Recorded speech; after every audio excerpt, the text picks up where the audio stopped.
स्वागत है आप सभी का NFA नेट क्लास में। आज हम देखने वाले हैं डिस्क्रीट मैथमेटिक्स सब्जेक्ट से जून 2018 के प्रीवियस ईयर के कुछ क्वेश्चंस हैं जिन पे हम उनके टॉपिक्स पे डिस्कशन रखेंगे और साथ में हम देखेंगे कि किस टॉपिक पे ज़्यादा फोकस किया गया है, उन सभी पे हम डिस्कशन आज रखने वाले हैं। तो आप सभी लास्ट तक इस वीडियो को ज़रूर देखें। तो चलिए स्टार्ट करते हैं। जो सबसे पहला क्वेश्चन है हमारा जून 2018 के लिए, वो कौन से टॉपिक से लिया गया है? तो प्रोबेबिलिटी टॉपिक से लिया गया है, जहाँ पर हम देखेंगे कि किस तरीके के क्वेश्चंस आए हैं। तो चलिए सॉल्व करते हैं। सबसे पहला जो क्वेश्चन है वो क्या बोल रहा है कि consider a set of all possible 5 card poker hands.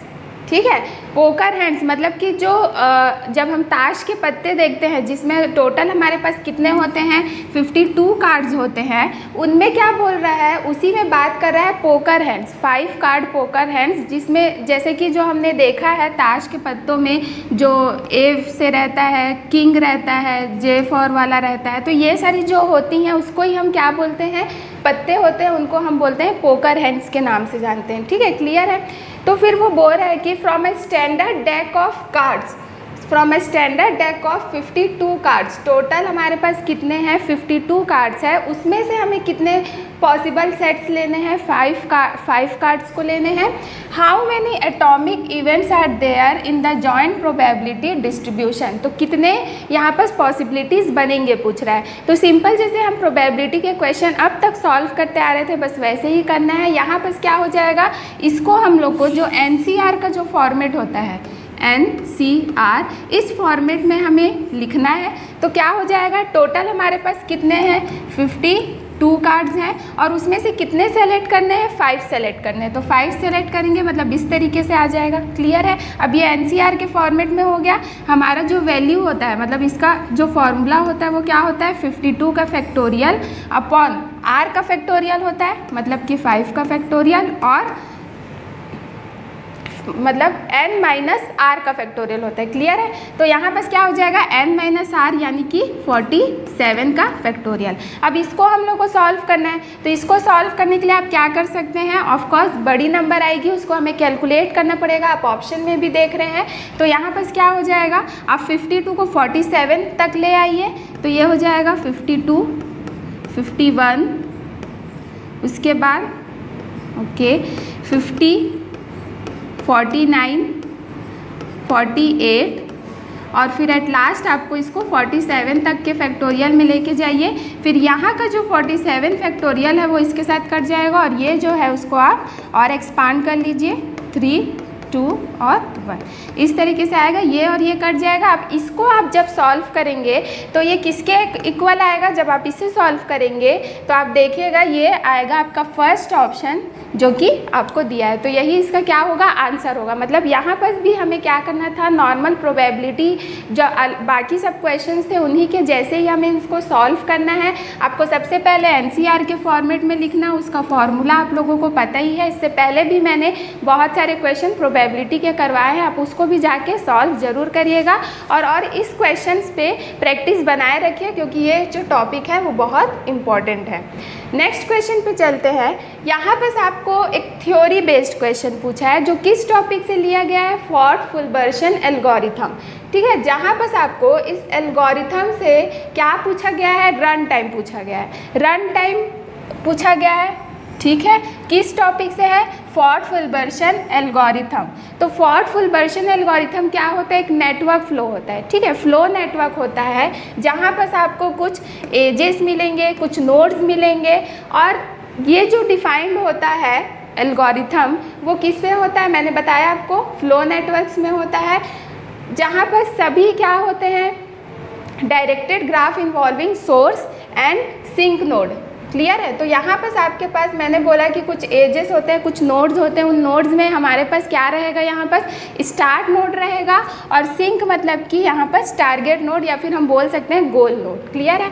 And other nodes all are connected with edges, सारे नोड्स कैसे रहेंगे, एजेस के थ्रू कनेक्ट रहेंगे।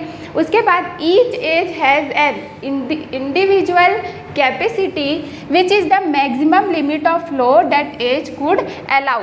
मतलब कि हर एज में कुछ एक न्यूमेरिक वैल्यू रहेगी, कुछ कैपेसिटी रहेगी और वो उतने को ही क्या करेगा, अलाउ करेगा फ्लो करने के लिए उस एज में।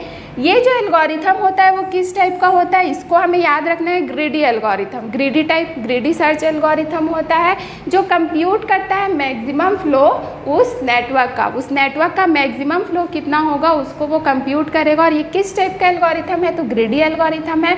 इसके रन टाइम पे फॉर्ड फुलबर्शन एल्गोरिथम का जो रन टाइम होता है वो डिपेंड करता है किस पे, order of E into F. ठीक है, जहाँ जो ई होगा वो एजेस होंगे उस नेटवर्क के और एफ जो होगा वो फ्लो होगा। क्लियर है, ई जो है वो एजेस होंगे और एफ जो होगा वो मैक्सिमम फ्लो होगा उस ग्राफ का। मैक्सिमम फ्लो मतलब कि वो कैपेसिटी बोल रहा है। मान लीजिए अगर मेरे पास ए नोड है और यहाँ से मुझे मेरा टारगेट नोड है, या फिर हम बोल सकते हैं कि जो नेक्स्ट नोड है बी, तो इनके बीच में जो एज है उसमें क्या होगा, कुछ कैपेसिटी होगा। जैसे कि मान लीजिए मैंने 5 दिया, तो ये जो 5 है वही क्या कहलाता है, एफ की वैल्यू फ्लो होती है, जो मैक्सिमम फ्लो अलाउ करता है अपने एज में। तो ये वाला जो एज है वो मैक्सिमम कितना फ्लो अलाउ करेगा, 5 अलाउ करेगा। क्लियर है, तो यहाँ पर आपको पूछा था रन टाइम से रिलेटेड फॉर्ड फुलबर्शन एल्गोरिथम, तो क्या आ जाएगा answer, order of E into F. ये हमें याद रखना है, बस थ्योरी क्वेश्चंस था तो इसको आप इस तरीके से याद रखिए। नेक्स्ट जो क्वेश्चन है वो एलपीपी प्रॉब्लम से है, बहुत इंपॉर्टेंट टॉपिक है, हर ईयर में इसके एक ना एक क्वेश्चंस देखने को ज़रूर मिलते हैं। अब यहाँ पर देखिए आपको दिया गया है कुछ ऑब्जेक्टिव फंक्शन। ऑब्जेक्टिव फंक्शन में आपको बोला गया है कि हमको क्या फाइंड करना है, मैक्स जेड फाइंड करना है। ठीक, और आपको कुछ सब्जेक्टिव दिया है। अब सब्जेक्टिव में आप ध्यान दीजिए, आपको x1 दिया, x2 दिया, x3 दिया और x4 भी दिया है। क्लियर है, 4 दिया है। तो यहाँ पर देखिए आप, अगर हम ऑप्शन के अकॉर्डिंग चले, जहाँ पर हम लोग को दिया गया x1 की वैल्यू, x2 की वैल्यू और x3 की वैल्यू, बट हमारे पास x4 की वैल्यू नहीं है, x4 की वैल्यू नहीं है, तो उस बेस पे फिर हम क्या रखेंगे, तो यहाँ पास ये जो ऑप्शन है वो क्या हो जाएगा, कैंसिल आउट हो जाएगा, मतलब एलिमिनेट हो जाएगा। उसी तरीके से जब हम इसको रखेंगे तो यहाँ पर भी वही प्रॉब्लम है कि x4 की वैल्यू हमें नहीं दी है, तो ये भी क्या हो जाएगा, एलिमिनेट हो जाएगा। अब बच गया क्या, सेकंड और थर्ड ऑप्शन, अनबाउंडेड सोल्यूशन और नो सोल्यूशन। तो नो सोल्यूशन वाली बात तो आती नहीं, अनबाउंडेड सोल्यूशन। इस क्वेश्चन का जो आंसर होगा वो क्या होगा, अनबाउंडेड सोल्यूशन। अनबाउंडेड सोल्यूशन मतलब क्या होता है कि वहाँ पर जो हमारे पास सोल्यूशन आती है वो इनफाइनाइट नंबर्स पे आती है। ठीक है, इनफाइनाइट होती है, जिसे हम अप्रॉक्स या जिसे हम एग्जैक्ट नहीं निकाल पाते, उसे हम बोलते हैं unbounded solution. It is of a linear programming problem is a situation where objective function is infinite. जो ऑब्जेक्टिव फंक्शन z की वैल्यू थी वो कैसी हो जाएगी, इनफाइनाइट हो जाएगी, तब हम उसको क्या बोलते हैं, unbounded solution. Linear programming problem में it is said to have unbounded solution कब बोला जाता है, if it is solution can be made infinitely large without violating any of its constraints in the problem। मतलब प्रॉब्लम में जो भी rules है, जो भी हमने कंस्ट्रेंट्स लगाए हैं, उन सभी को उल्लंघन किए बिना वो क्या करता है, सभी चीज़ को फॉलो करता है। ठीक है, फॉलो करता है, कोई भी उसमें कंस्ट्रेंट का उल्लंघन नहीं होता, वायोलेट नहीं होता है, तब फिर वहाँ पर क्या होता है, इन्फिनाइट लार्ज वैल्यू मिलती है। मतलब कि जब हम लोग एलपीपी, हमने प्रीवियस वीडियो में आप जाके देख सकते हैं, एलपीपी के कुछ क्वेश्चन हमने सॉल्व किए हैं, जहाँ पर हम जब ग्राफ से क्या करते हैं, एलोकेट करते हैं, तो हम एक फिजिबल रीज़न फाइंड करते हैं। जैसे कि मान लीजिए 2 इक्वेशन दिया, 3 इक्वेशन दिया, तो वहाँ हम जब इक्वेशन क्या होता है, मीट करता है, इंटरसेक्ट करता है, तो उस पॉइंट को लेके फिर हम यहाँ x और y की वैल्यू कैलकुलेट करते हैं। मतलब ये जो वैल्यू होती है, ठीक है, या तो अंडर द लाइन या अबव द लाइन। ठीक है, तो वो क्या कहलाता है, फिजिबल रीज़न। तो यहाँ पर जब फिजिबल रीज़न क्या हो जाती है, इनफाइनाइटली लार्ज हो जाती है, जहाँ हमें एक इंटरसेक्ट पॉइंट नहीं मिल पाता है, तो फिर वो क्या कहलाता है, इनफाइनाइटली लार्ज हो जाती है। इसका मतलब वो क्या कहलाता है, अनबाउंडेड सोल्यूशन की कैटेगरी में आता है। तो इसीलिए इसका आंसर क्या हो जाएगा, अनबाउंडेड सोल्यूशन, जैसा कि आप देख रहे हैं, जो कि सेकेंड ऑप्शन है। नेक्स्ट क्वेश्चन पे चलते हैं। नेक्स्ट क्वेश्चन आपको दिया है क्वांटिफायर से रिलेटेड। क्लियर है, क्वांटिफायर से रिलेटेड आपको दिया है, जहां आपको बोल दिया है इक्वेशन में negation there exist of x q of x. ठीक है, देयर एग्जिस्ट ऑफ एक्स दिया है, क्यू ऑफ एक्स जिसका हमको नेगेशन दे दिया है। तो जब इस तरीके से जब क्वांटिफायर के सामने आपके पास नेगेशन देखने को मिलेगा, तो यहाँ पर आपको क्या करना है, जो क्वांटिफायर्स है उसका जस्ट अपोजिट कर दो। हमने दो क्वांटिफायर्स पढ़ा है, एक फॉर ऑल पढ़ा है और एक देयर एग्जिस्ट। क्लियर है, तो जब अगर आपके पास यहाँ पर क्या दिया है, आपको देयर एग्जिस्ट के सामने नेगेशन दिया है, तो मैंने क्या बोला, क्वांटिफायर्स को एक्सचेंज कर दीजिए, मतलब कन्वर्ट कर दीजिए। तो अगर फॉर ऑल रहेगा तो वो देयर एग्जिस्ट में चेंज होगा, और अगर देयर एग्जिस्ट रहेगा तो फॉर ऑल में चेंज हो जाएगा। तो यहाँ पर क्या हो जाएगा, देयर एग्जिस्ट का फॉर ऑल एक्स हो जाएगा, और ये अब ये नेगेशन साथ में जो भी एलिमेंट्स होगा उस क्वांटिफायर के साथ, जैसे कि यहाँ पर क्यू एक्स है, तो वो उसको क्या कर देगा, नेगेट कर देगा। तो ये क्या हो जाएगा, नेगेशन ऑफ क्यू एक्स हो जाएगा।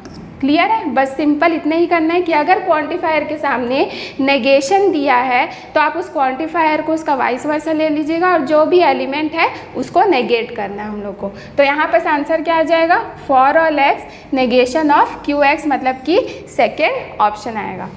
नेक्स्ट क्वेश्चन पे चलते हैं।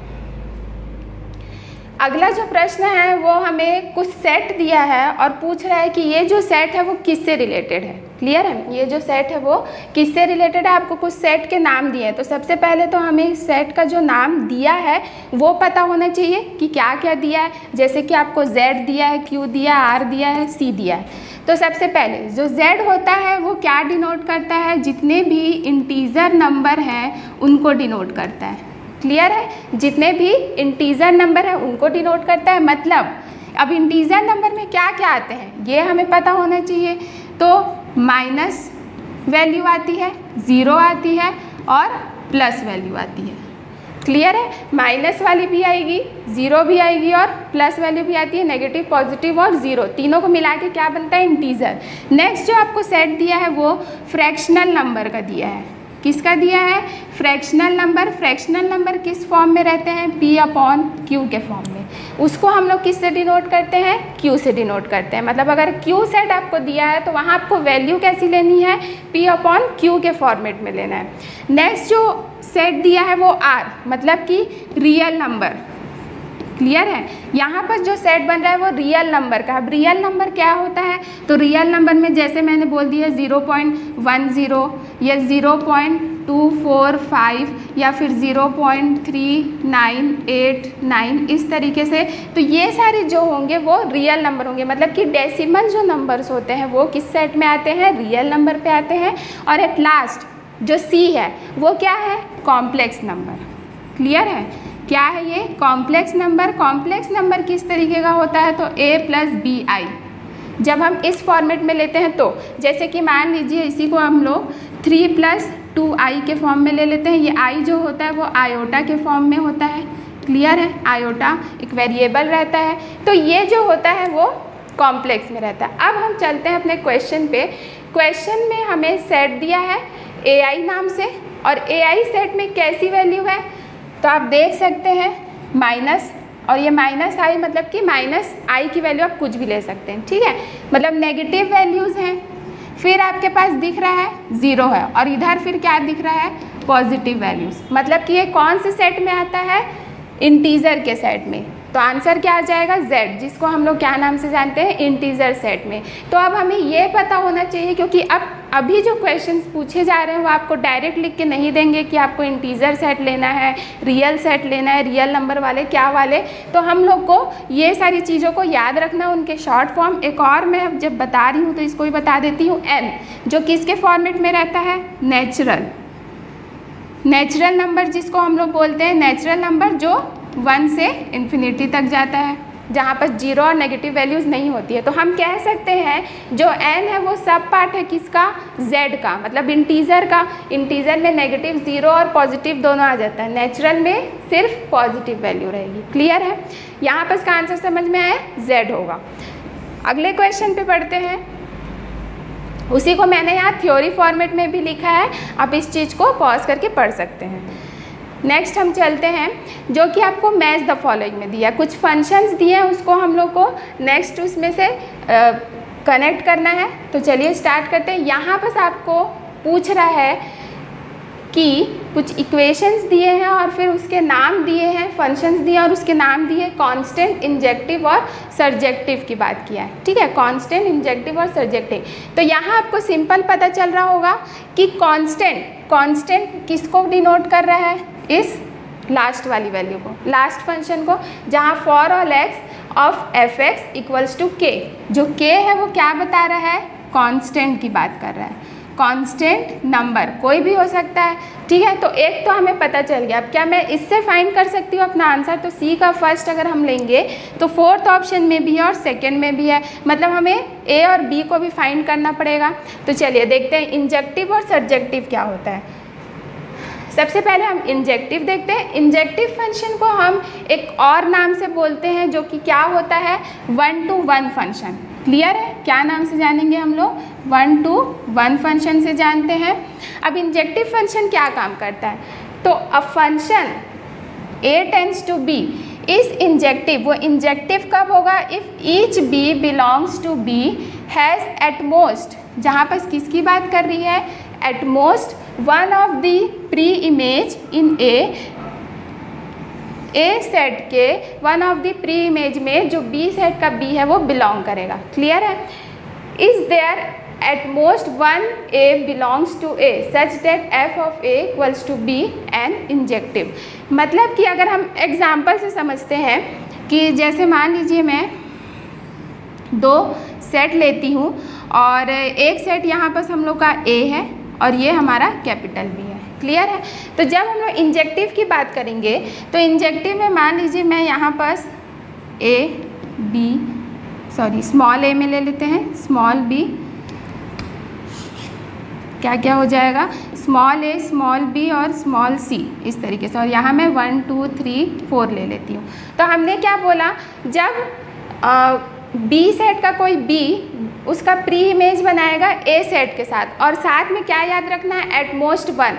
एट मोस्ट 1 यानी ज़्यादा से ज़्यादा एक, कम कितने भी हो सकते हैं। मतलब जैसे मान लीजिए बी का कोई एलिमेंट है वो हम इससे कनेक्ट कर दिए, ये कुछ इससे कनेक्ट किए हैं और इसको हम इससे कनेक्ट कर दिए।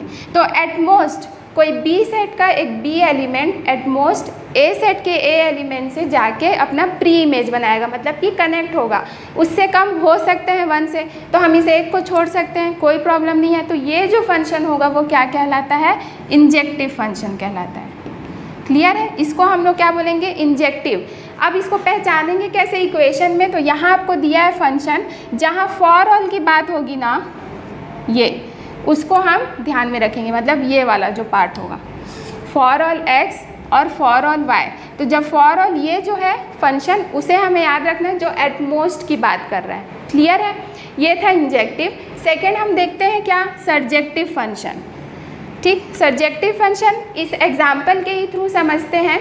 उससे पहले हम लोग इस लाइन को पढ़ लेते हैं, वैसे ही है, बस हमें क्या ध्यान रखना है, if each b belongs to b has at least, यहाँ पर क्या बात किया जा रहा है, एटलीस्ट की बात किया जा रहा है, at least 1 pre image in a, that is there is at least 1 a belongs to a such that f of a equals to b. तो वो क्या हो जाएगा, सर्जेक्टिव फंक्शन।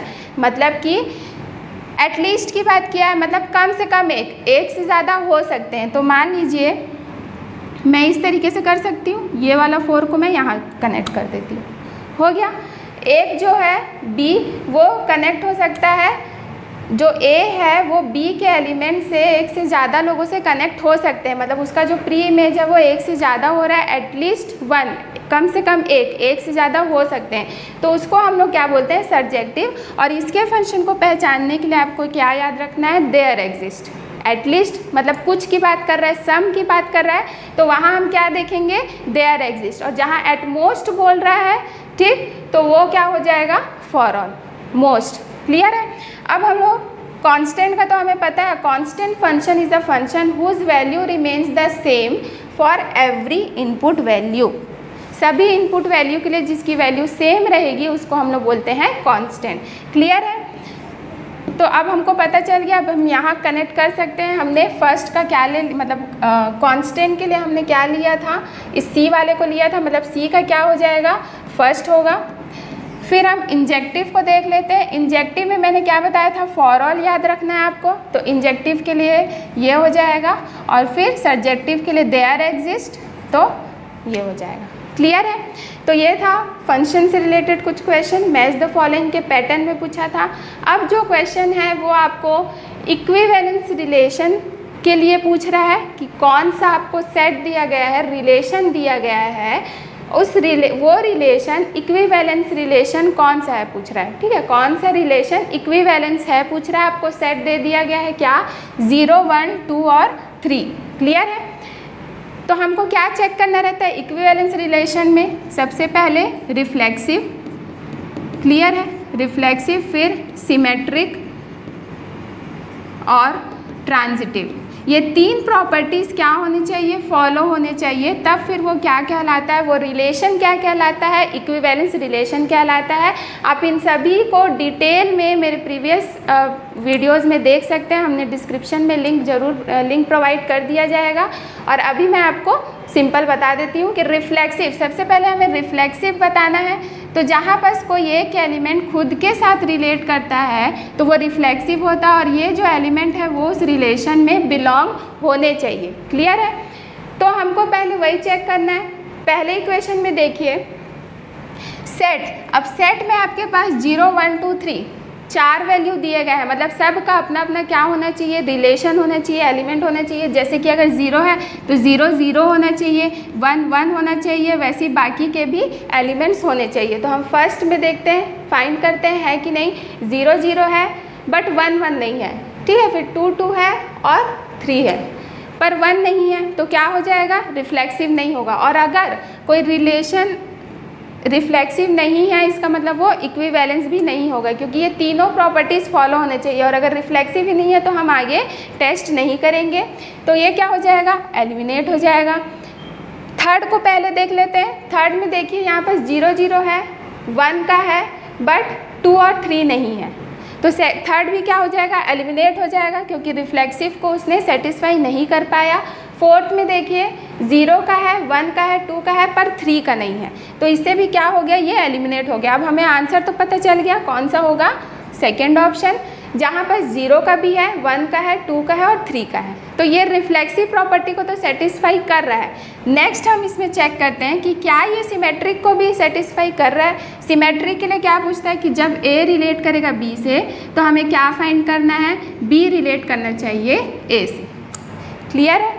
मतलब मान लीजिए इसको हम A की वैल्यू ले लेते हैं और इसको B की, तो 0 और 0 रिलेट कर रहे हैं, तो इसका BA निकालेंगे तो भी तो 0 और 0 ही होगा ना। वैसे ही हम 1, 1 का अगर लेना चाहेंगे तो भी वो वैसे ही होगा।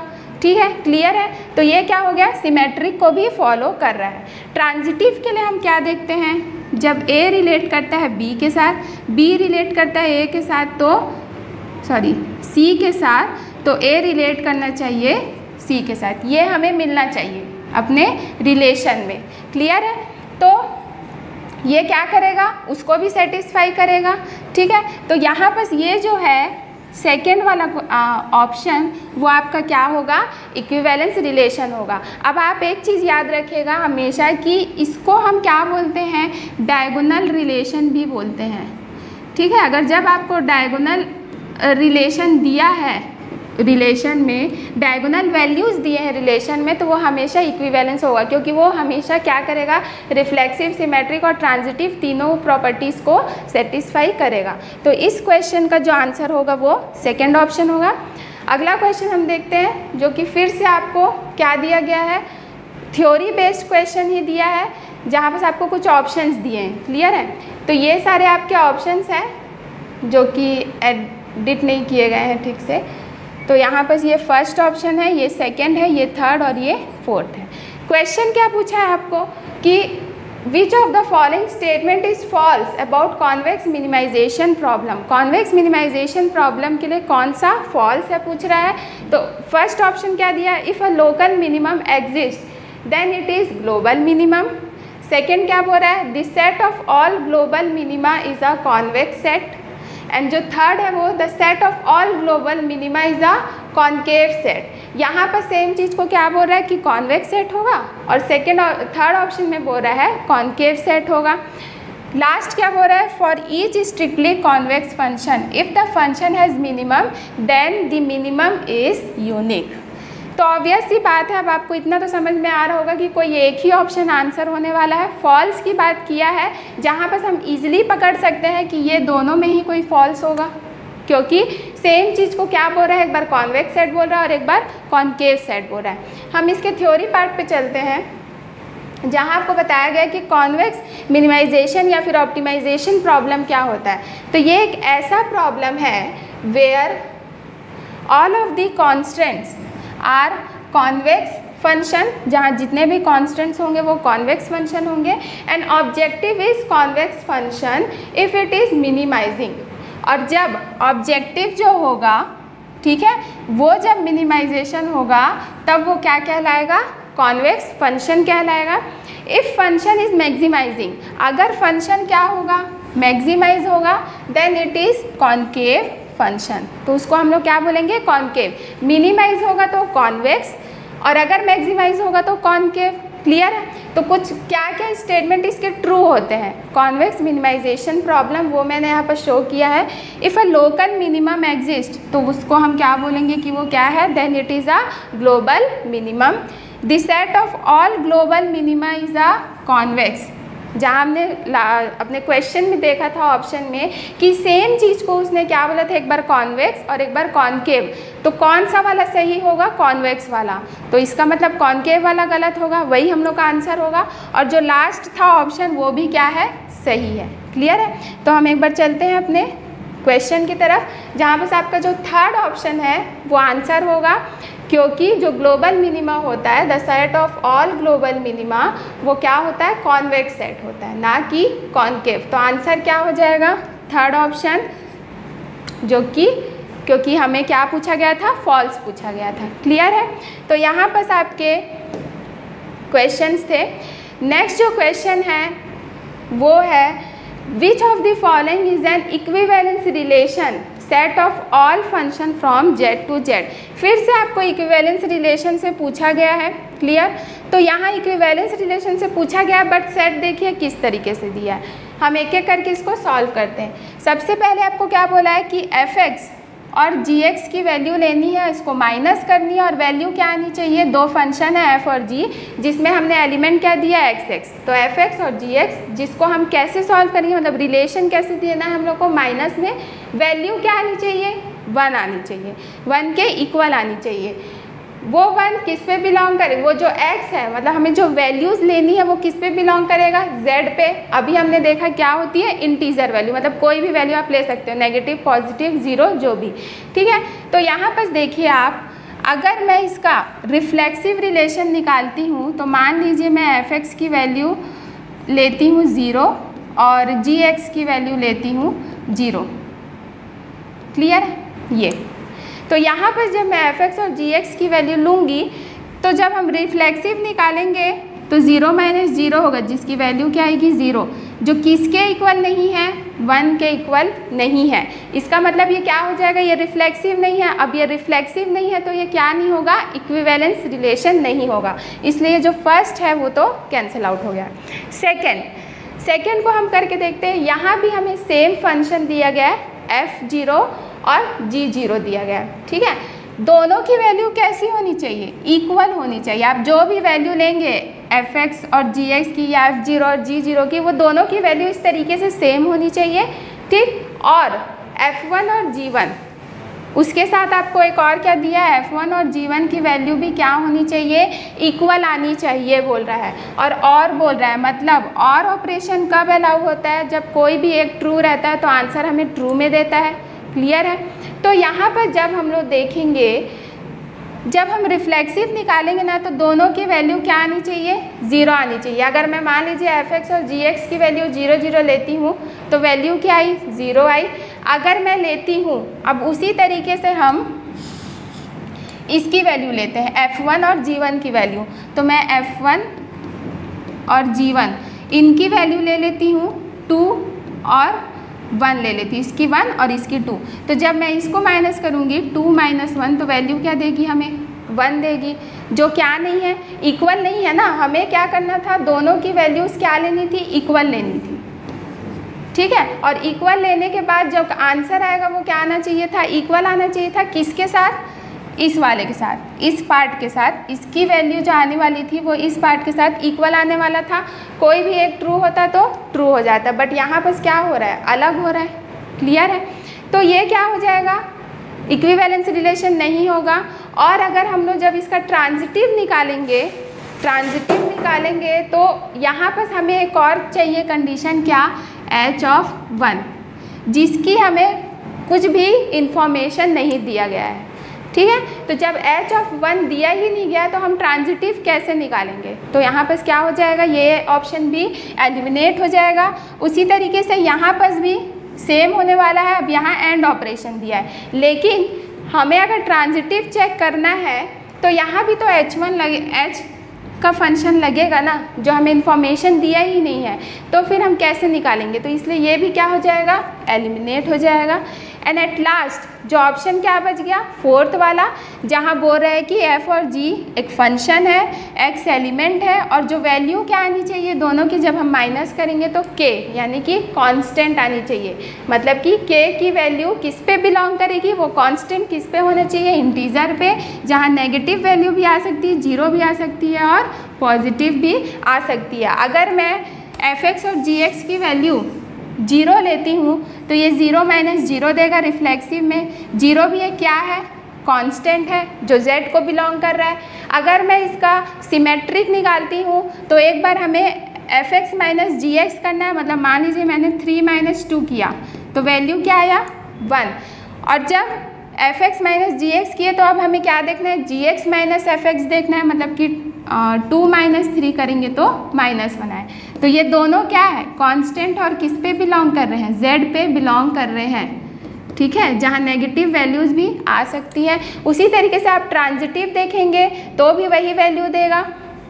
जैसे 0 माइनस, जैसे मान लीजिए ये 3 2 ही वाला ऑप्शन ले लेते हैं, x की वैल्यू 3 है और ये 2, तो x - y जब हम लोग करेंगे तो क्या आ जाएगा 1, फिर y - z करेंगे तो हमने ले लिया 2 - 4, तो ये क्या आ जाएगा -2, और फिर 3 - 4 करने से क्या आ जाएगा -1। ये तीनों क्या है, कांस्टेंट वैल्यूज़ है जो किस पे बिलोंग कर रही है, z पे बिलोंग कर रही है। इसलिए इसका आंसर क्या होगा, मतलब ये तीनों प्रॉपर्टीज़ को सेटिस्फाई कर रही है, इसलिए ये क्या हो जाएगा, इक्विवेलेंस रिलेशन होगा। क्लियर है।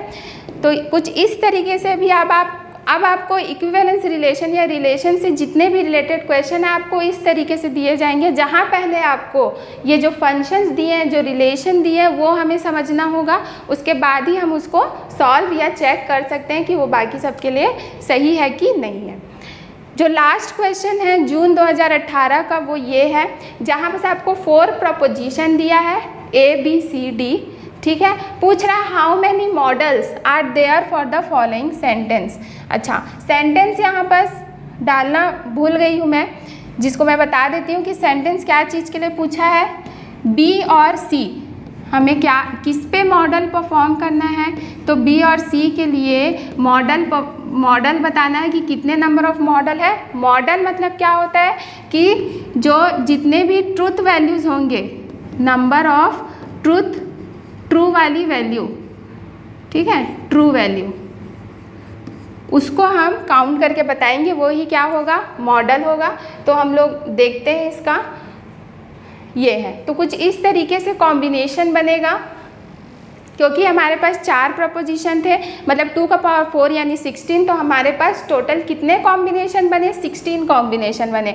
अब यहाँ हमें क्या फाइंड करना है, लास्ट में किसके लिए हमें फाइंड करना है, B और C के लिए फाइंड करना है। तो और मतलब कि प्लस है ना, मतलब कोई भी एक ट्रू होगा तो ट्रू हो जाएगा वैल्यू।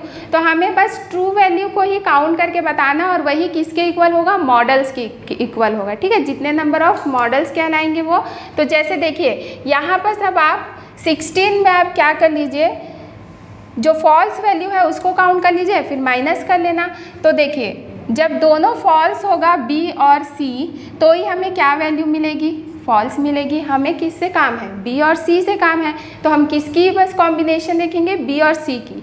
लेकिन इस कॉम्बिनेशन को बनाने के लिए हमें चारों वैल्यू का यूज़ करना है। आप ऐसे नहीं बोल सकते कि बी और सी का तो बस पूछा है तो हम कॉम्बिनेशन बी और सी का बना लेते हैं। तो जब आप अगर अब बी और सी क्या हो गया? दो प्रपोजिशन हो गए, मतलब 2 का पावर 2, यानी कॉम्बिनेशन टोटल कितने बनने वाले? 4।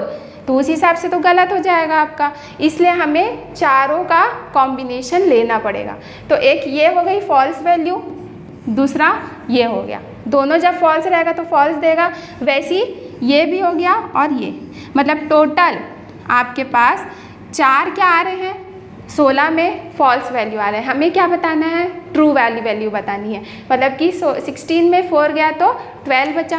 क्लियर है? तो आंसर क्या आ जाएगा? 12 आ जाएगा। मैंने यहाँ लिख दिया है डेफिनेशन कि here the number of model is nothing but the number of true in final statement. B और सी हमारा फाइनल स्टेटमेंट है। तो इन दिस प्रपोजिशन जो लॉजिक गेट के टोटल कॉम्बिनेशन 16 बन रहे थे, तो आंसर कितने आएंगे? 12, क्योंकि उसमें से जो 4 कॉम्बिनेशंस था वो हमें फॉल्स वैल्यू दे रही थी। तो क्लियर है? तो ये जो था क्वेश्चंस वो जून 2018 के क्वेश्चंस थे। वहाँ पर पूछे गए सारे सवाल थे, जहाँ पर हमने कुछ थ्योरी क्वेश्चन भी देखे हैं जिसको हमने डिस्कस किया है, कुछ न्यूमेरिकल क्वेश्चंस भी थे।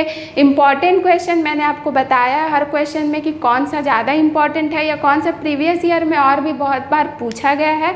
तो आप सभी उन क्वेश्चन को सॉल्व करते रहिए, उनमें प्रैक्टिस बनाए रखिए। और तो आज का वीडियो अगर आपको पसंद आया होगा तो लाइक, शेयर और कमेंट ज़रूर करें और सब्सक्राइब करना ना भूलें। शुक्रिया।